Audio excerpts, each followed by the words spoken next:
This guy, Brad Zupp, he wrote this book on memory, and he lectures. He helps a lot of people get over this thing of not being able to remember things. Okay, so did he give you a few tips? What did he say? He did. One of the most embarrassing things is if you can't remember somebody's name that you've met before, or their birthdays. So we set up this exercise, and for example, we took our intern, Meredith. We wanted to remember her birthday, February 9th. How'd you do that? He wants everything associated. Instead of memorizing February, symbolically, think of Valentine's Day. Meredith, as you know, has red hair, and boom, you put that together. I see the connection. Okay, let's say, for example, we were thinking about a number. You want to remember, like, the number 5. What do you do with that? Instead of memorizing the number itself or the position on a keyboard, he says associated with something. So if you look at the famous painting of the number 5 with the fire engines, maybe you can think of a 5-alarm fire. Good. Whatever, now you remember 5. Jackson 5, whatever it happens to be. That's right. Whatever Michael works Jackson for always you, right? helps. Okay, so you took this test, right? You went out there and you did this? Self-imposed. Self-imposed? Okay, I want to see how you made out, okay? All right, let's take a look. Let's roll the tape and take a look at it. Here it is.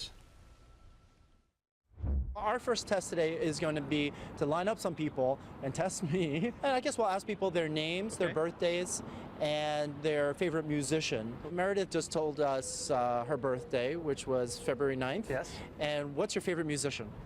I would have to say Ludacris. Ludacris. Okay. What would be the best way to remember something like this? Well, I know what Ludacris looks like, so you could picture Ludacris hanging out with her. Well, let's see how this works then. Let's try it. We ready to start? You got the tips I gave you? I think so. Change things into pictures as much as possible. Okay. Milagro, 7-4, and Jennifer Lopez. Cynthia, July the 18th, Phil Collins. Bethany, March 12th, Justin Timberlake.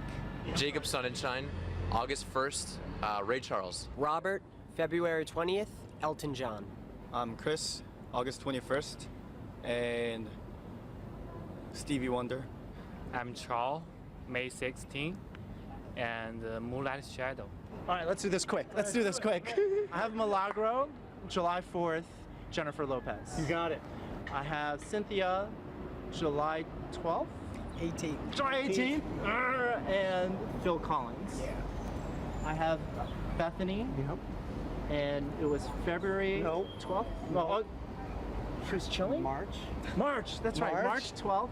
And Justin Timberlake. Nice. Starts with a J. Help me out here. Jacob. Jacob. And his musician was, now it's crumbling. Oh, it's the best one. The best one. Ray Charles. Yes. Oh, okay. He's got it. I've got Robert. Yep. You give me the month. Let me try to do the day. February? Okay. I got my part. 20th? Right. Oh. Okay. Chris. That's right. 21. August? Okay. And you're Chow. Yeah. And it was Mulan's Shadow. Okay. And your birthday was, you were something 21, right? No. That was really interesting. How do you rate that? And be honest, like if I suck, just say. I think you were great. Obviously, you have a great natural memory, and a few of the clues I was giving you to help trigger, you see how the triggers work. Okay, I am impressed, okay? That really wasn't bad, Arthur. No, I must say, first time out. A little embarrassing. Yeah, but I noticed that towards the end, which is understandable, you started to fade a little bit. Yeah, and that's what he says is your memory capacity, that it starts falling off at a certain point. You could almost literally feel that the strands were not as easy to catch. Best lesson learned from this? Just to not be afraid, and he really explains memory is a muscle. You start practicing it. Like you said, we have everybody's phone numbers in there. Right. You try to dial it without that, you can't find it. When you're on the subway, you have time, just start trying to memorize things. Do the work, as they say, right? Yeah, yeah, and I think it works because I now remember when Ernie Anastas' birthday is, which is July 12th. Oh, why would you say that? That's tomorrow. My God, thank you. Right, and you told me a while ago today. Yeah, thanks. You remember that. I do now. Good work. Okay, thanks, Arthur.